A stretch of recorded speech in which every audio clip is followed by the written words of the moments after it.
Bonjour, moi c'est Mitch. Je pars d'un phénomène qui m'a plongé ici. Je n'ai rien trouvé qui en parle sur le net, ni dans les livres de l'asile, ni nulle part ailleurs. Alors j'espère que quelqu'un d'autre que moi a vécu la même chose. S'il vous plaît, une réponse, une seule. C'était il y a 2 mois. Déjà, nous venions d'emménager dans notre nouvelle maison. J'ai 22 ans et mon frère Edwin a le même âge. À vrai dire, nous sommes de faux jumeaux, nés le même jour, mais nous ne ressemblons absolument pas. J'ai les cheveux noirs et courts, lui les a bruns et mi-longs. Edwin appréciait que l'on passe du temps ensemble. Il faut cela, il faut savoir que cela fait bientôt 10 ans que nous ne nous sommes pas revus.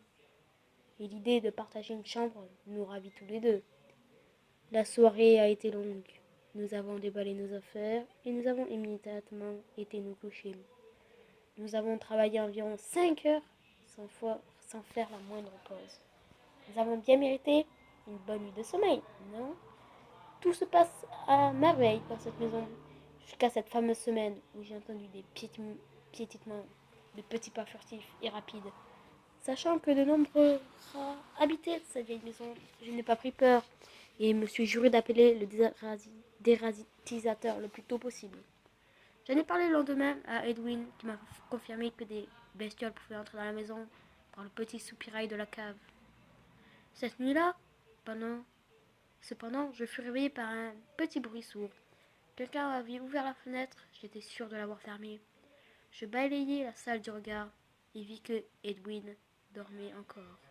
Je ne voulus pas le réveiller. Je fermai donc la fenêtre et dormis d'un seul œil le reste de la nuit. Je me souviendrai toujours de cette nuit-là. J'avais à peine dormi et je me levai d'une humeur à faire crier des chats sur le trottoir. À peine arrivé dans la cuisine, je fus accueilli d'un grand cri, car Edwin hurla en me voyant. Il se précipita dans la salle de bain et me rapporta un miroir. J'ai poussé un cri moi aussi. J'avais une large balafre sur la joue. Je n'avais aucune idée de comment ça arrivait. Je n'avais rien fait de dangereux cette nuit. Et je n'avais rien hier soir pourtant. Edwin a toujours été le plus rapide de nous deux. En quelques minutes à peine, nous étions à l'hôpital. On m'a posé une dizaine de points de suture, à même la chair sans anesthésie. Je n'ai jamais eu aussi mal de toute ma vie. À la fin, j'avais l'impression d'avoir la joue en enfle, et Edwin prenait tout à la rigolade, ne se gênant pas pour me balancer quelques blagues durant tout le trajet jusqu'à la maison. Cette nuit-là, j'avais choisi de faire attention. Edwin me conseilla en rigolant de mettre du coton sur mes joues, histoire de les protéger. N'ayant plus de coton et voulant retrouver une complicité avec mon frère, j'ai décidé de me scotcher des éponges sur les joues. Au moins, aucun risque que quelque chose m'arrive. Et pourtant, le lendemain matin, je n'arrivais même plus à me lever. J'avais une grosse douleur au niveau du ventre. Edwin me disait que c'était parce que j'avais pris 4 parts du gâteau hier. Foutu gâteau, il aura ma peau. Edwin releva finalement la couette pour voir ce que j'avais, car cela semblait sérieux. Alors il découvrait ce qu'on m'avait fait. Je le vis subitement blêmir. J'avais un trou béant au milieu du ventre. Plusieurs minutes plus tard, j'étais à l'hôpital où je fus rapidement anesthésié et opéré.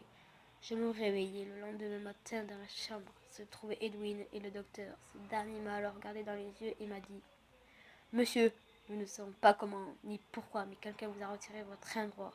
Ne paniquez pas, on peut vivre avec un seul rein. Il faudra juste appliquer quelques mesures de prudence et vous resterez pendant quelques jours encore ici. Je crois que ça a été l'une de mes plus grandes faveurs de ma vie. On m'avait arraché un rein en m'ouvrant à moitié le ventre. Je ne m'en étais même pas rendu compte. Rester encore une semaine ici me ferait du bien. Je me sentais en sécurité, mais Edwin, il restait encore là, maison lui seul. Et ceux qui m'avaient arraché le rein revenaient pour lui. N'y pensons plus. Tout se passera bien. Oui, tout. La nuit suivante fut celle qui m'a le plus marqué. Je me suis réveillée en sueur et je ne pouvais plus bouger. L'apnée du sommeil qu'on appelait ça. Une belle connerie, ouais. Je me suis dit que ça passerait tout seul. À vrai dire, ça m'était déjà arrivé jusqu'à ce que je sente quelque chose appuyé sur le lit. Ça semblait remonter vers moi. Je pensais que mes muscles se contractaient et que donc ça appuyait sur le lit. C'était beaucoup trop lourd pour être mes muscles. Je me rends compte aujourd'hui, c'est alors que je le vis.